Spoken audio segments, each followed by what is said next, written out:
sa pagpapatuloy po ng usapin sa mga aksyon at programa ng NAPSI at ang mga departamento at sangay ng pamahalaan laban sa kahirapan. Alamin po natin ang mga hakbang na ginagawa ng TESDA para mapataas ang kasanayan ng mga manggagawang Pilipino para sa mas produktibong lipunan.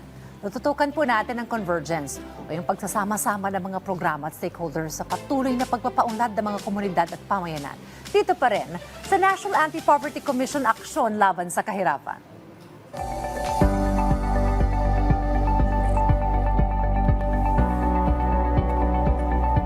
Makakakwentuhan po natin ngayon dito sa ating programa si Undersecretary Nelly Nita De Liera, ang Deputy Director General for TVET Partnership and Community-Based TVET ng Technical Education and Skills Development Authority o TESDA. Yusek Nelly, welcome po sa Aksyon Laban sa Kahirapan. Good morning. Thank you very much and happy to be back, Dayan. Magandang umaga. It's our pleasure to have you in this program. All right, Yusek Nelly, in terms of anti-poverty programs, ano po ang mga programa ng TESDA na handog po natin sa ating mga kababayan, particular po sa mga manggagawang Pilipino? Okay, palagi pag sinabi nating TESDA, ang una talaga nating naiisip scholarship. Pero behind that scholarship are actually a lot of training programs. Ito yung mga skills na madaling makakapaghanap yung ating mga kababayan ng trabaho. Kasi ine-emphasize rin ito ng ating Director General na si Kiko Benitez na dapat yung training mag-e-end talaga siya sa trabaho. After all, kahit napupunta tayo ng college or even senior high school or vocational, yun po yung pinakamalapit or pinakamabilis na paraan po na magkakaroon tayo ng trabaho. And syempre, pag nagkaroon ng trabaho, yung ating problema sa kahirapan dahil kukita na tayo, maa-aksyonan din. And of course, malaking tulong rin ito para sa ating ekonomiya dahil magiging productive rin yung ating mga companies where itong mga kababayan natin are employed. Yun ang maganda, after the training, mayroon kang trabahong makukuha at yan ang tinututukan din ng TESDA. Ang dami ng mga klaseng training sa TESDA, no? Yes, that's right. Oo. Alam mo, maganda pa dito, Dayan, kasi nagko-connect tayo with the industries. Kasi sabi ganoon, di ba, skills mismatch. Isa sa pinakabagong program natin, yung tinatawag nating enterprise-based education and training. So pag sinabi natin doon pa lang sa pangalan, enterprise-based, sa enterprise mismo yung training. Di ba parang before, kung nasa school tayo, pagkatapos ng graduation, for example, ganun, pupunta tayo sa isang industry, nahihirapang mag-adjust agad yung isang graduate, ganun, or even yung industry, hindi nila nakikita. May skills mismatch nga tinatawag. Pero ngayon, dahil doon na mismo sa enterprise gagawin yung training at alam mismo ng enterprise kung ano yung klaseng skill na dapat ituro doon pa lang sa learner sa pagsisimula, mas angkop siya. Ganun. And gusto ko ni-emphasize, nagkaroon tayo ng program nito before, umabot sa 86% yung employment rate. Yun yung general. Pero mayroong ilang mga sectors na umaabot ng 93% ang employment rate. So talagang effective siya. Na parang nasa on-the-job training ka na agad, Yes. pag nandun ka sa TESDA. So malaki ang papel ng pribadong sektor. Yes. Paano ninyo hinihikayat yung mga nasa private sector o sa mga nasa industry na to collaborate with TESDA? Okay. Maganda rin siguro yung naging background ko, Dayan, kasi nag-meet tayo, Department of Tourism pa ako. And then nag-Department of Trade and Industry. So ngayon ang ginagawa talaga namin, ini-encourage namin yung mga industries to form an industry TVET board. So dito sa industry TVET board, ang pinakatrabaho nila to help us update yung mga curriculum, mga modules. Kasi after all, di ba, ang ituturo dapat ng mga training institutions sa mga learners, yun nga ang kinakailangan na ng enterprise. So if no less than the industries or the enterprises themselves ang nagsasabi na dapat ito ang laman, dapat ito ang competency, dapat ito ang skill, i-structure lang yan ng TESDA, and yun na yung ituturo nationwide. Yun yung alignment.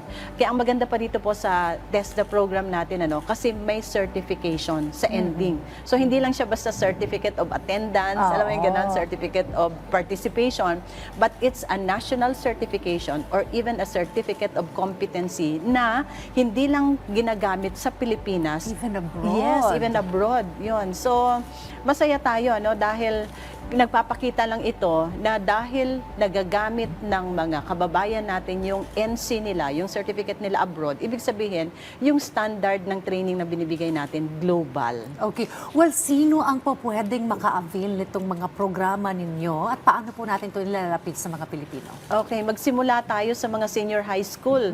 Kasi maganda rin yung samahan ngayon ng DepEd at saka ng TESDA. Kasi di ba, simula ngayong June, sabi ni SEC, kokontian. Kumbaga kung ano lang yung kinakailangan na courses or subjects doon sa senior high school, dalawa lang, academic at saka TVL, technical and vocational, yung track, yun na lang yung ibibigay. Para hindi marami, di ba? Kasi before, ang dami-dami mga subjects. Okay. So ngayon, magsisimula tayo senior high school.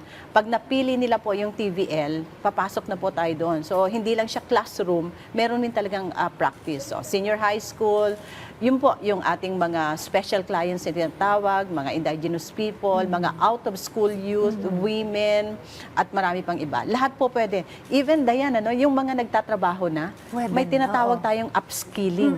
Kasama yun sa programa natin sa Enterprise-Based Education and Training. Yung company mismo, titingnan niya kung ano yung skills gap, ano yung gap ng mga workers niya para pwede niyang gawan ng corresponding training program. At yun naman yung ilalapit niya sa TESDA para makapagbigay tayo ng una, pwede incentive. May tax incentives na ibibigay po ang Department of Finance and pwede rin pong ma-avail nila yung scholarship programs naman po na ibibigay ng TESDA para sa mga workers na yun.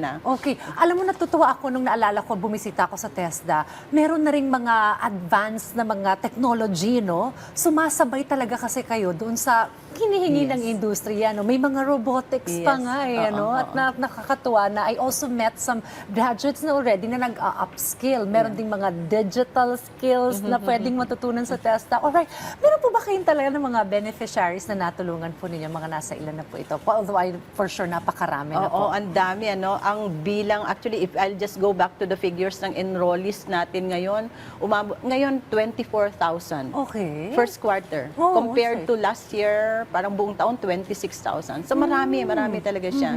So specifically, may mga sectors tayong ina-assist through, of course, the 184 training centers that we have throughout the country, plus yung pong 4,000 plus naman na ito mga private TESDA accredited institutions naman yan. So ang dami, meron sa tourism, may construction, may logistics, transportation, IT, BPM, even creative industry. Ngayon siguro gusto ko lang imbitahan na lang din yung mga interested. Mayroon po tayong training with the iconic Patis Tesoro, traditional embroidery design.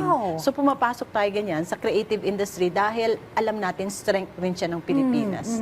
Alright, let's talk about convergence this time. Nabanggit mo yung collaboration with private sector, na andyan din yung DepEd. Ano po yung iba't ibang mga ahensya ng gobyerno or even mga katulong rin po ba natin ng local government unit para po maisakatuparan successfully itong mga programs ito? Yeah.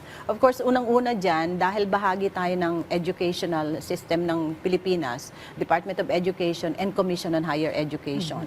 Dahil dito, gusto natin na yung certificate na makukuha sa TESDA, pwede ring ma-recognize, yung stackable, para tech box siya, pero later, pwede siyang i-apply for associate degree, for diploma program, and to bachelor's degree. So, hindi kailangan dumiretso ka ng 4-year degree, di ba, para matapos mo yung buong yun. Pwedeng yung micro-credential na tinatawag natin. Sa Department of Trade and Industry naman, siyempre gusto namin yung mga industries na partners nila, ini-encourage sila mag-invest sa Pilipinas, di ba, mag-produce ng products, yung mga skilled workers na kinakailangan, yun yung gusto nating tugunan, pati sa DOT. Actually, halos lahat ng government agencies. Sa local government units, meron tayong tinatawag na TESDA sa barangay. Okay. Ang program naman natin sa kanila para doon sa mga halimbawa mga responder, barangay health workers, even yung mga sangguniang kabataan, parang ganon, di ba? Tuturuan sila kung ano yung skill na dapat kailangan nila sa work. And of course, yung community-based Tibet na talagang para sa ating mga nasa community. And we're doing all those para sa ating or through the local government units. Alright, so siguro maraming interested ngayon talaga na, paano kaya ako makaka-avail ng scholarship na yun sa TESDA, makaka-avail ng training, or siguro even nga yung mga high school graduates, senior high school natin, baka gustong subukan na dito muna yung sabi Yes. mga micro-credentials. What What are the first few steps that they can undertake para po ma-avail itong mga program na ito? Unahin ko na lang siguro yung mga senior high school na nag-graduate na, no? Meron tayong partnership with DepEd ngayon. Tawag dito, mabibigyan sila ng free assessment. Yung free assessment, i-assess kasi kung ano yung skill nila para makakuha ng certificate. Okay. Pinakamaganda po, sabi ko nga kanina, we have more than 4,000 training institutions throughout the country. Nandiyan po sa mga probinsya. Puntahan po ninyo. Or pwede po ninyong bisitahin ang aming pong website dahil doon na niyo makikita kung ano-ano po yung mga courses na offered, ano yung available na scholarship, sino yung mga partners natin para sa trabaho, and a lot of other information. Libre po ito. Yes, libre po siya. Okay, ganito lang po. Kasi syempre, meron rin pong limit ang budget ng government. So, meron po tayong, kumbaga, budget for scholarship. Okay. Pero yung doon sa hindi mako-cover, sana naman po doon sa may mga capacity na magbayad, pwede na rin po magbayad, lalo na doon sa mga private training institution. Yun. Pero again, ang na-emphasize natin dito, yung contents, yung modules nila are updated because these are actually consulted with the private sector, with the industries themselves. So, yun po yung pinaka-takeaway natin. But again, we also have partners na talagang ang sinasabi nila, ini-split rin nila, no? Yung mga scholarship. Like for example, dun sa hindi maka-afford, yun yung binibigyan. But those who can afford, para lang maparami natin, they also encourage them to enroll. Alright. Alam mo, with all these programs, makakatulong talaga ito sa ating mga kababayan, especially kapag kakailangan talaga ng trabaho. The Yes. training is there from TESDA, and then sabi nyo nga nagmamatch kayo with those in the private sector para masigurong they will land a job after the Yeah. training. Well, happy Mother's Day in advance, Thank you. Yusek Nelly. Thank you. Sa Sa mom mo Sunday rin. na yan, ito si Yusek Nelly ay talagang isa rin pong ulirang ina. No? Awardee rin po siya before at talagang saludo po kami sa Thank mga you. nanay na katulad po ninyo serving in the government, serving the nation. At sa ating pong mga kababayan, maraming salamat po sa inyong suporta. Yan po ang ating napag-usapan mga ka-RSP at hinikayat muli namin kayong tumutok sa ating programa sa susunod na linggo. At ito, Yusek Nelly, samahan niyo po ako at sama-sama tayong umaksyon laban sa kahirapan.